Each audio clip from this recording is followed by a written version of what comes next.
Hi, I'm Glenn Bischoff, editor of Urgent Communications Magazine, and I'm at IWCE 2012 in Las Vegas. I'm speaking with Fred Scalera, Director of Public Safety Strategies for Alcatel-Lucent. And Fred, the killer app for the broadband future as it relates to public safety is video, video, video. But there are some issues in terms of how to manage that video at the scene, which I think is what you're going to talk to us about today. That's correct. You know, video normally uses up a lot of bandwidth. Alcatel-Lucent and Bell Labs have come up with first responder video, and this is our debut of it in the United States. We're showing our innovation here today of how we can use less bandwidth and better manage that and share with public safety needs. That's correct. And so how does it all work? This screen is up here is of 4 screens being received over LTE from our truck and from the Axis police car we have behind us. These 4 feeds are broken into 2 feeds on this per se. This is one patrol car in this sector and the other of a patrol car in that sector. And we're both doing different responses. I might be responding and I want car 2 to be able to see what I see. So I'm able to go over here and select and say, I want to show you this video, and instantly when I push it, he sees it. Now, it's not only that quick, but it's also, instead of using multiple feeds, it takes multiple feeds and uses only the bandwidth of one feed. So are we not only better managing it, but we're better sharing it during an emergency? Even after he's seeing that video, I can then choose to show him a different feed, and there's a person sitting in the car and say, do you know the person that's in this car? It's that quick. Right now, video management doesn't exist like that in public safety and doesn't exist using less bandwidth. So by doing this, multiple feeds, less bandwidth, better sharing, better use of video, and able to share it when we need it. And of course, the ability to conserve bandwidth becomes particularly important at multi-jurisdictional events when there are a lot of agencies descending upon an incident and they all need to communicate in some way or other.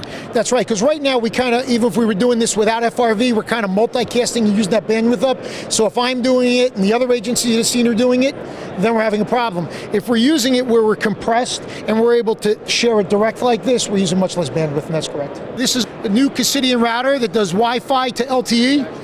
This allows any device Wi-Fi enabled to go through secure Wi-Fi band out to our LTE. For an example, on this iPad, we can instantly pull up live video. This live video can be pulled up and even can be zoomed without zoom on the camera to the officer on the street. This Wi-Fi router to LTE allows the first responder to use any device, access any camera, receive video, and make it safer and easier for the first responder to do his job. Now with me is Todd Harrod, Senior Manager for Systems Engineering at Alcatel-Lucent. And Todd, you know, one of the great promises of the broadband future is that it's going to generate all kinds of capabilities that just aren't available today, but it's also going to generate an enormous amount of data. And people are going to have to deal with that data in some way. And I think backhaul is going to be a really important part of that. So could you kind of walk us through the challenges that some of these agencies are going to be facing in the future? Yeah, absolutely. And that is a critical concern now.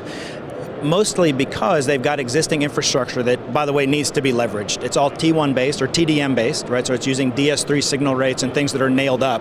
The momentum is taking us into a better multi-service type of network using technologies, proven technologies like MPLS or multi-protocol label switching.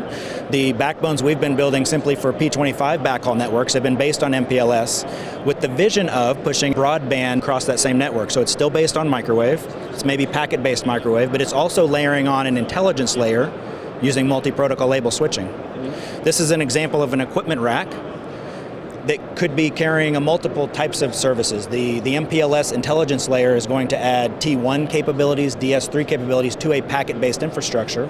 More importantly, when an LTE subsystem gets dropped in, right, to deliver broadband edge rates, that same infrastructure can be leveraged. And that's the key, is leveraging the vast infrastructure that public safety has already used and built and making that more intelligent and then more capable for the future. So it'll definitely be a smoother migration path for them, and the fact that it's based on microwave should give a lot of agencies a comfort level because that's been the tried and true method of backhaul for a long time. Absolutely. You're still getting the same reach, you're still getting the same types of throughput, it's just in a different signal format, and even more throughput with some of the newer technologies that are coming out in microwave. Just small changes, still the same reliability, same predictable performance, still microwave. And in public safety, predictability is at the heart of the matter. Absolutely, absolutely. Well, thank you very much, Todd. I'm Glenn Bischoff. editor of Urgent Communications, and I've been visiting with Alcatel-Lucent at IWCE 2012. Thanks very much for watching, and have a great rest of the day.